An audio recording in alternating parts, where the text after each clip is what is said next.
I can call on, I think somebody, Susie Boyle. Everybody here seems to know Susie. So we might have to drop the view of the camera a little. Yeah. Look at Jesse, guys. Don't worry. I'm not the size of Jesse. Yeah, but wait though. Susie, if anybody doesn't know her, she's small in stature but a big heart. I've seen Susie. I don't know you real well, but she's everywhere. Anytime somebody needs help, she's always asking somebody how they can help or how she can be of help to them. It doesn't matter if it's a wedding or anything else. Susie's just right there. She demonstrates community, and I think that's what tonight is also about as well. So Susie. And Jack is up. Well, I have a very personal story to say. I thought it was during Mike's campaign, but it was actually Sid's last campaign, 2007.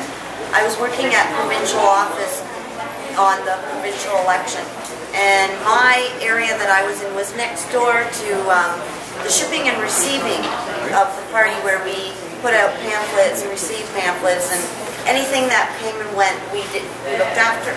Well, it was during lunchtime, it was on a Saturday, and the party threw us a barbecue, and we had a couple beers and some wine and some food, and I went back downstairs to my area where I was working, and a couple of the guys from shipping and receiving also had quite a few beers and some wine. Well, they duct taped me to the wall and left me literally about this inch, about 6 inches off the floor, and left me hanging on the wall. I could hear them in the background giggling, but they wouldn't. I was crying out for them, you know, okay guys, let me down, this is enough, hello. And in walked Jack Layton and one of his handlers. And initially they laughed and stared at me and made fun of me, and then they de-duct taped me to the wall, And to this day, and when Jack was here for Chris's campaign, Jack hugged me and thanked me for the work I did, but also asked me if I stayed away, if I was still staying away from duct tape.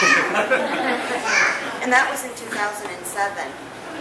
So I mean, he was an amazing man, and I just want to thank him for everything that he's done for us, and that we never forget what he means and what he wants us to do. Thank you.